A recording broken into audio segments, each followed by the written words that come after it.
नमस्कार दोस्तों, ocean international में आपका स्वागत है। आज मैं आया हूँ मलेशिया में। इस टाइम मैं खड़ा हूँ मलेशिया की कैपिटल कोलालमपुर में। आज हम बात करने जा रहे हैं मलेशिया के वर्क वीज़ा के बारे में। यहाँ पे कौन कौन से वीज़ा होते हैं और कौन सा तरीका सही है, कौन सा तरीका गलत है। तो दोस्तों आज के टाइम में एजेंट्स ने बहुत ज़्यादा जो है फेक काम शुरू कर दिया है। गवर्नमेंट की कुछ पॉलिसीज़ हैं, उन पॉलिसीज़ को जो है वो मिसयूज़ कर रहे हैं। आज मैं आपको बताऊंगा कि कैसे आप देख सकते हैं, चेक कर सकते हैं, कैसे आपको पता लग सकता है कि कौन सा काम सही है और कौन सा गलत है। पिछले अप्रॉक्सीमेट मैं 10 दिन से यहाँ पे हूँ। 10 से 12 दिन से हर टाइप के जो है कंपनीज से मिले हैं, हर टाइप के एजेंसीज से मिले हैं, और जो हमारे पुराने वर्कर थे और कुछ न्यू एजेंट्स के वर्कर से मिले हैं।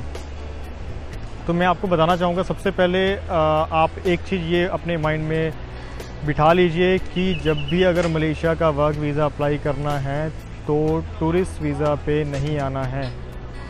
एजेंट सबसे पहले जो है मिसगाइड लोगों को कर रहे हैं। एजेंट कहते हैं कि अगर आप टूरिस्ट वीज़ा पे जाएंगे वहाँ पे जाके आपका वर्क परमिट कन्वर्ट हो जाएगा, बट यहाँ पे आके वर्क परमिट कन्वर्ट नहीं होता। एजेंट्स क्या है, इंडिया से आपको टूरिस्ट वीज़ा लगा के यहाँ पे भेज देते हैं। आजकल का सिनेरियो, करंट सिनेरियो मैं आपको बता रहा हूँ। अभी एक एजेंट जो है इंडिया से अप्रॉक्सीमेट 12 कैंडिडेट उस पे टूरिस्ट वीज़ा पे लेके आया है, और उनमें से जो है 4-5 को ही एंट्री मिली है, बाकियों को एंट्री तक भी नहीं मिली है। उनको एयरपोर्ट में ही रख के, कस्टडी में रख के 3-4 दिन बाद वापस भेज दिया। अब वो दूसरी बार नहीं आ सकते यहाँ पे।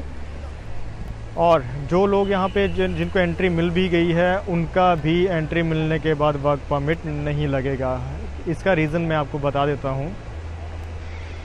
क्योंकि यहाँ पे एजेंट्स क्या करते हैं, ये एक शॉर्ट टर्म गेन के लिए छोटे टाइम में जो है कैंडिडेट्स से जो है पैसे लेके वो ये अर्न करते हैं। सपोज़ अब टूरिस्ट वीज़ा है, वो इंडियन करेंसी को अकॉर्डिंग 2 से 3 हज़ार रुपये में मिल जाता है, जो सिंगल एंट्री वीज़ा 15 डेज़ का होता है। 15-20 हज़ार की रिटर्न टिकट हो जाती है, तो 20 से 25 हज़ार का टोटल खर्चा जो है होता है विजिटर वीज़ा और टिकट्स के साथ। और एजेंट्स क्या करते हैं, 70,000, 80,000, 1 लाख, 1.5 लाख इतना लेके जो है वो कैंडिडेट को भेज देते हैं। वो लुभावने सपने दिखाते हैं, ये हो जाएगा, वहाँ जाके हम ऐसी कंपनी में जॉब लगवा देंगे। जॉब लग भी जाती है, जॉब का कोई प्रॉब्लम नहीं है, काम की यहाँ पे कमी नहीं है, काम यहाँ पे बहुत है। यहाँ पे कंपनीज़ को ज़रूरत है, बट वही काम कर सकता है जिसके पास वर्क वीज़ा है। अगर वर्क वीज़ा नहीं है देन वो जो है वो काम नहीं कर पाएगा लीगल तौर पे। इलीगल तौर पे जो भी करना है कर सकते हैं, हम उसको कुछ नहीं कह सकते, बट हमारी यही राय है कि जब भी जो भी करना है वो लीगल जेन्युइन करें। अभी प्रॉब्लम कहाँ पे आती है, प्रॉब्लम यहीं पे आती है कि लोग जो है वो समझते नहीं हैं। एक तो कैंडिडेट जो होता है, जो वर्कर होता है, उसको भी जाने की जल्दी होती है कि हाँ मैं जल्दी से जल्दी चला जाऊँ, बट जो भी कैंडिडेट है उन ऐसे हैं, तो मैं उनसे रिक्वेस्ट करूंगा अगर आना है तो वर्क वीज़ा पे ही आइए, अदरवाइज़ मत आइए। क्योंकि यहाँ पे आके आपको जो है इमिग्रेशन का प्रॉब्लम होगा, पुलिस का प्रॉब्लम होगा, वर्क वीज़ा नहीं लगेगा, यहाँ कन्वर्ट नहीं होगा यहाँ आके, ठीक है। तो आप इलीगल हो जाओगे। इलीगल होने के बाद आपको अगर इमिग्रेशन ले आती है तो 6 महीने तक की सज़ा और 10,000 से लेकर 50,000 रिंगट तक का फ़ाइन हो सकता है, ठीक है। तो ये एजेंट्स आपको कोई नहीं बताएगा। तो इससे सबसे अच्छा सॉल्यूशन क्या है कि आप सिर्फ़ और सिर्फ वर्क वीज़ा अप्लाई करें और वर्क वीज़ा पे ही आएँ, अदरवाइज़ मत आएँ। मलेशिया या किसी भी कंट्री पे अगर आप टूरिस्ट वीज़ा पे जाते हैं तो उस टूरिस्ट वीज़ा पे आप वर्क नहीं कर सकते हैं और वर्क करना अलाउड नहीं होता है। ये कुछ बेसिक चीज़ें हैं। अब आप कुछ एजेंट्स मिसगाइड करते हैं कि वर्क वीज़ा, टूरिस्ट वीज़ा को ही वर्क वीज़ा का नाम देके भेज देते हैं। तो 1-2 चीज़ें मैं आपको बताऊंगा कि आप कैसे पता कर सकते हैं कि वर्क वीज़ा है या टूरिस्ट वीज़ा है। पहली बात कि जब भी आप वर्क वीज़ा होगा तो पासपोर्ट पे स्टिकर लग के आएगा और वो सिंगल एंट्री होगा और सिंगल वे टिकट पे आएगा, 2 वे लेने की ज़रूरत नहीं पड़ेगी।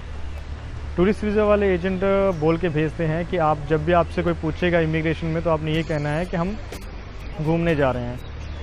तो अगर कोई ऐसा कहता है तो इट मीन्स वो 100% टूरिस्ट वीज़ा है। बाकी इसके लिए स्पेशली एक अलग वीडियो भी है, आप हमारे जो है वीडियो सेक्शन में देख सकते हैं, जिसमें टूरिस्ट वीज़ा और वर्क वीज़ा में हमने फ़र्क बताया है।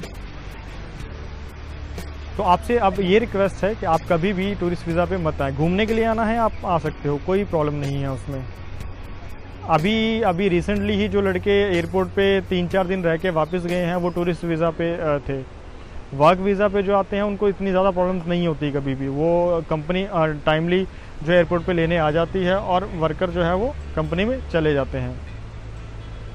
तो अभी मैं आपको बता देता हूँ कि कौन कौन से वीज़ा होते हैं। मलेशिया का वीज़ा का कितनी कैटेगरीज़ हैं।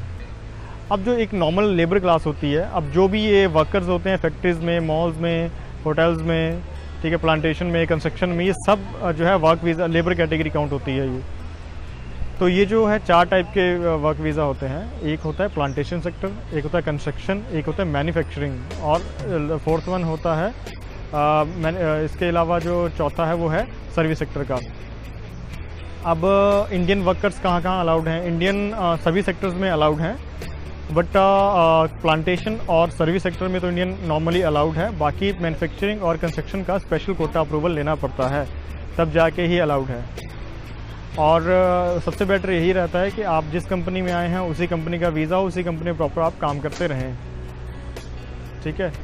तो ये चीज़ें कुछ होती हैं। अब अलग अलग कैटेगरीज़ का काम है। जो लड़के बहुत ज़्यादा पढ़े लिखे नहीं हैं, 10वीं 12वीं से नीचे हैं, उनके लिए जो है काम है, मेहनत कर सकते हैं। फैक्ट्रीज़ का काम भी होता है। फैक्ट्री जैसे कोई मैन्युफैक्चर करती है, कोई कंपनी LCD बनाती है, कोई ग्लव्स बनाती है, कोई मैन्युफैक्चर करती है, तो उस टाइप के काम होते हैं।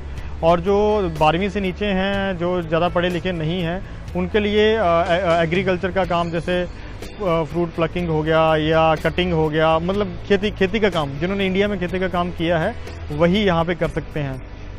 एक चीज़ और है, यहाँ पे कोई भी काम इतना इजी नहीं है जितना आप सोचते हैं, क्योंकि इंडिया में हमें खाना बना बनाया मिलता है, कपड़े धुले हुए मिलते हैं, जॉब भी हमारी 8-9 घंटे की होती है। यहाँ पे क्या है, यहाँ पे 8 घंटे बेसिक होता है और 2 से 3 घंटे का डेली ओवर टाइम होता है। तो अगर जो बंदा ओवर टाइम लगाएगा उसका ही जो है वो अच्छा पैसा यहाँ पे बनता है। अभी हमारे पास जो ज़्यादा पढ़े लिखे नहीं हैं, जो खेती का काम कर सकते हैं, एग्रीकल्चर कर सकते हैं, वो प्लांटेशन सेक्टर होता है। प्लांटेशन सेक्टर का क्या मतलब होता है, पाम ऑयल का हो गया या नारियल का हो गया, इसकी प्लांटेशन होती है, या फिर रबड़ प्लांटेशन होती है, जो रबड़ का ट्री होता है उसे रबड़ निकालना होता है। तो इस टाइप की फ़िश फार्मिंग हो गया, इस टाइप की जो है ये फार्मिंग्स होती है। तो इसमें क्या होता है, इसमें एक तो सैलरी जो है बेसिक 1000 + 200 1200 जो है वो 1200 रिंगिट जो है बेसिक सैलरी होती है। 1000 रिंगिट बेसिक मिलती है, प्लस 200 जो है आपको, अगर आप 26 डेज़ 8 आवर रेगुलर काम करते हैं विदाउट एनी हॉलीडे, तो आपको 200 रिंगिट अटेंडेंस अलाउंस मिलता है। तो बेसिक आपको 1200 रिंगिट मिल जाती है, प्लस ओवर टाइम जो भी लगेगा वो 1.5 गुना मिलेगा। संडे करोगे वो डबल मिलता है, बेसिक का डबल मिलता है। और पब्लिक हॉलीडेज़ जो होता है वो ट्रिपल मिलता है।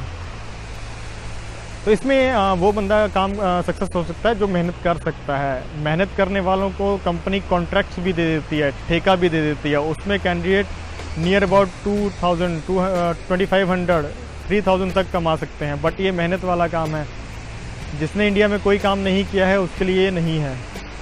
इसी तरह से फैक्ट्रीज़ का काम है। फैक्ट्री में भी सैलरी 1000 बेसिक होती है, प्लस ओवर टाइम होता है। उसमें भी अब मैं ये नहीं कहूँगा कि कोई भी काम इजी होता है, काम कोई भी इजी नहीं होता है। यहाँ पे आपको अपना सारा काम खुद करना पड़ता है, खाना खुद बनाना पड़ता है, कपड़े खुद धोने पड़ते हैं, सब कुछ खुद करना पड़ता है। तो सिर्फ इस वीडियो को सिर्फ वही एंड तक देखें जो लोग मेहनत कर सकते हैं, और वही हमारे पास जो है अप्लाई करने के लिए आए जो मेहनत कर सकते हैं। जो मेहनत नहीं कर सकते वो कहीं भी सक्सेस नहीं है, चाहे वो इंडिया है चाहे वो अब्रॉड है। और ये मलेशिया सिर्फ उन लोगों के लिए बेनिफिशियल है जो लोग अप्रॉक्सीमेट जिनकी रेंज है कि 25 से 35-40 हज़ार तक की रेंज है कि हम इतनी सैलरी जो है हम ले सकते हैं, क्योंकि इससे ज़्यादा सैलरीज यहाँ पे बहुत मुश्किल से मिलती है। सिर्फ कंस्ट्रक्शन सेक्टर होता है, उसका कोटा बहुत मुश्किल से मिलता है। कंस्ट्रक्शन सेक्टर में आप आराम से 50 तक भी पहुँच सकते हैं, बट उसका कोटा मिलना आज के टाइम में बहुत मुश्किल है। ये चीज़ होती है। अब सबसे ज़्यादा प्लांटेशन सेक्टर है, उसमें खर्चा भी बहुत कम होता है, कंपनीज़ बहुत कम खर्चा लेती हैं। तो उसमें क्या होता है कि जो मेहनत करने वाला है उसका बहुत अच्छा सिस्टम बन जाता है। बट फिर से मैं रिमाइंड कराना चाहूँगा कि जो काम और मेहनत कर सकते हैं, इसमें जो सर्विस चार्जेस होते हैं वो लो होते हैं। आप इसकी अगर आपको पूरी जानकारी चाहिए, आप हमारे दिए हुए कॉन्टैक्ट नंबर पे कॉल कर सकते हैं। और मैं आपको फिर से एक बार रिमाइंड कराना चाहता हूँ कि कभी भी आप जो है टूरिस्ट वीज़ा पे मत आइए। टूरिस्ट वीज़ा पे आना है तो सिर्फ घूमने के लिए आइए। मैं इसकी डिस्क्रिप्शन में आपको कैसे डिफरेंस पता चल सकता है टूरिस्ट और वर्क वीज़ा में, वो भी मैं आपको एक इसमें लिंक दे दूंगा, तो आप हमारी दूसरी वीडियो देख सकते हैं। बाकी अगर आपने कभी भी मलेशिया आना हो वर्क परमिट पे, तो आप हमारे दिए हुए कॉन्टैक्ट नंबर पे कॉल कर सकते हैं। हमारा ऑफिस से आपको जो भी है इन्फॉर्मेशन मिलेगी वो एक बिल्कुल जेन्युइन, और हम ऑल द टाइम 100% हम इंडिया से ही वर्क परमिट पे भेजते हैं, जिससे कि आपको कभी भी कोई टेंशन परेशानी नहीं होती है। जो टूरिस्ट पे आएगा उसको परेशानियाँ डे 1 से शुरू हो जाती हैं। अगर आपको कोई और डाउट होगा तो आप हमें कांटेक्ट करके कंफर्म कर सकते हैं। इसके अलावा नेक्स्ट वीडियो में आपको बनाऊंगा DP10 प्रोफेशनल वीज़ा के लिए। प्रोफेशनल वीज़ा क्या होता है और कैसे आप उसको ले सकते हैं, वो उनके लिए है जैसे कुक हो गया, शेफ़ हो गया, इंजीनियर्स हो गया, IT engineer, civil engineer, mechanical engineer, या कोई बिजनेसमैन जो बिज़नेस करना चाहते हैं वो, तो उनके लिए है। तो अगर आपकी वो कैटेगरी है तो आप कृपया हमारी नेक्स्ट वीडियो को देखें। नेक्स्ट वीडियो मैं आपको जो है जल्दी पोस्ट कर दूंगा, तो आप उसमें देख सकते हैं कैसे आप मलेशिया में बिजनेस या अच्छा जॉब शुरू कर सकते हैं। तो दोस्तों आज के लिए सिर्फ इतना ही। अगर कोई और क्वेरीज होंगी तो आप कृपया कमेंट करिएगा। कमेंट में हम फिर उसके हिसाब से नेक्स्ट वीडियो जो है आपको बना देंगे, जो कि आपके लिए काफ़ी बेनिफिशियल हो सकती है। Okay, thank you.